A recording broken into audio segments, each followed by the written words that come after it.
आज ही डाउनलोड करें और अपने पसंदीदा शोज का आनंद लें। आज से 18 साल पहले सर के बाबा से उसे और उसकी माहिरी को ऐसे ही छोड़ के चले गए थे। और अगर आज जाकर उनसे पूछे ना तो पता है क्या जवाब मिलेगा? मैं मजबूर था। सरू के बाबा से और आप में कोई फर्क नहीं वेद साहब, आप बिल्कुल उनके जैसे हैं।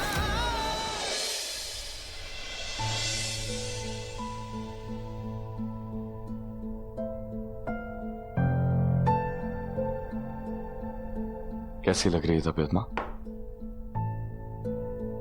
बेटर हो।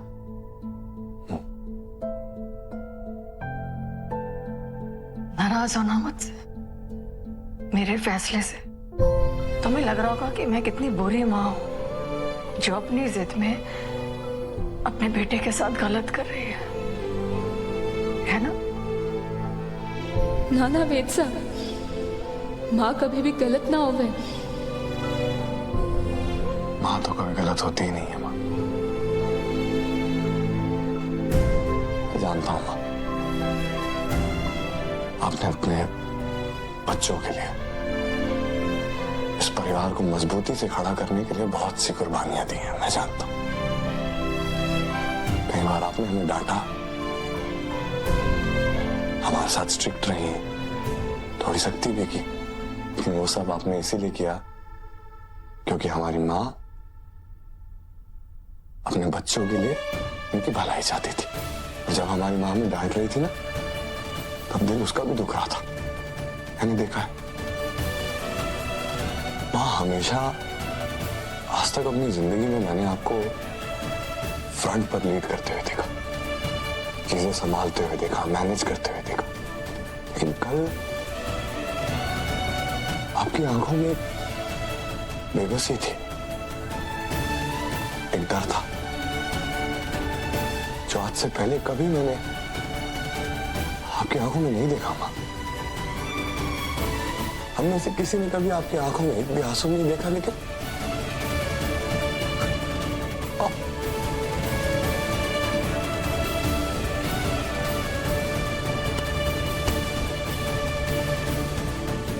मेरी अनिका से वेद की शादी कराने में आपको एतराज है, लेकिन अपनी बेटी की जिंदगी बर्बाद करने में कोई एतराज तो नहीं है ना?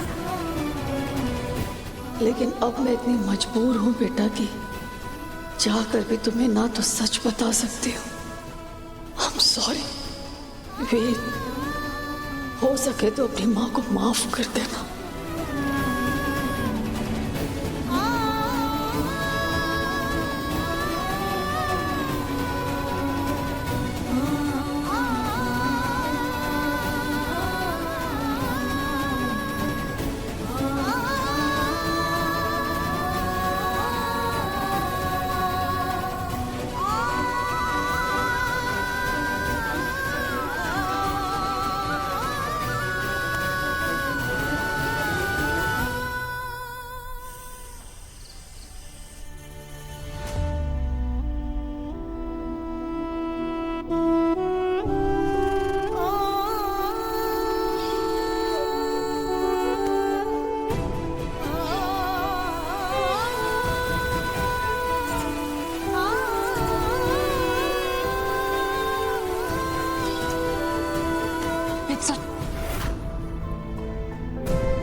मतलब हमारे को लगा सरू, थारे को कुछ कहने की जरूरत नहीं, मैं समझ गई। ये रामनाथ जी बाबा, कितना सारा काम है, समझ ना आ रहा है हमारे को। हमारे को वेदसा से बात करनी ही होगी।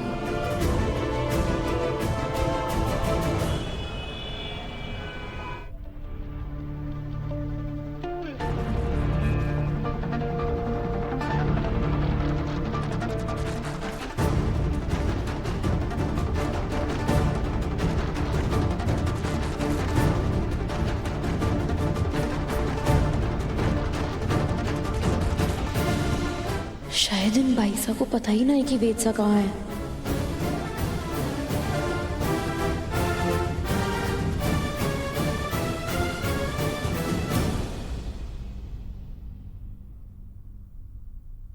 तुम यहाँ? मारे को आपसे कुछ बात करनी है।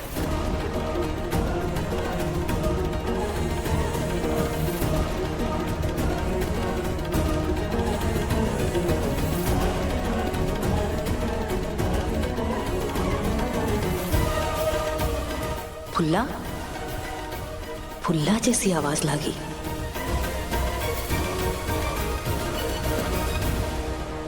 गाँव से हूँ वेद साहब, लेकिन मारे को सब समझ में आता है। सच सच बताइए, आप सरू को पसंद करते हैं ना? जब पसंद करते तो आप ऐसा क्यों कर रहे हैं वेद साहब? आपका सरू पर भरोसा, उस पर विश्वास, उन सबका के आप ऐसे ही छोड़ देंगे हमारी सरू को? क्यों वेद साहब, क्यों आप ऐसा कर रहे हैं? आप अपने आप को और उसको इतना दर्द क्यों दे रहे हैं? इसीलिए ना कि वो गांव से है, आपकी जितनी अंग्रेजी ना बोल पाती और वो अमीर ना है, इसलिए। मैं अपनी मजबूरी के बारे में तुम्हें कैसे समझाऊं भला? वेद साहब, ये मजबूरी की दुआएं ना सिर्फ वो लोग देते हैं जिनके पास सही और सच्चा जवाब नहीं होता, जिनके मन में चोर होता है। आज से 18 साल पहले सरू के बाबा से उसे और उसकी माहिरी को ऐसे ही छोड़ के चले गए थे, और अगर आज जाकर उनसे पूछे ना तो पता है क्या जवाब मिलेगा? मैं मजबूर था। सरू के बाबा से और आप में कोई फर्क नहीं है वेद साहब, आप बिल्कुल उनके जैसे हैं।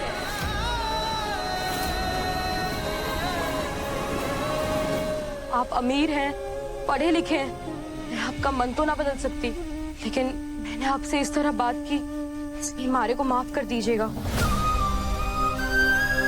चलती हूँ।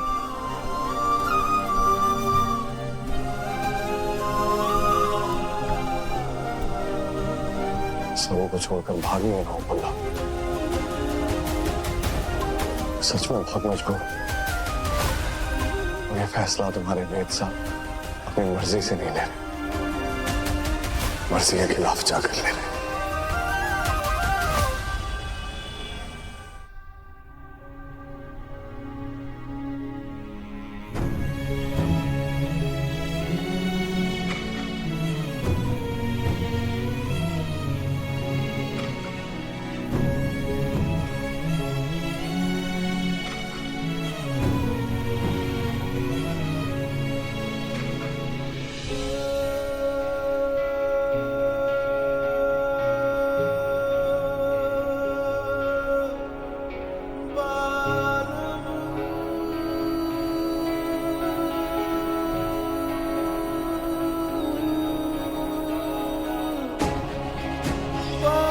I love you too, my handsome.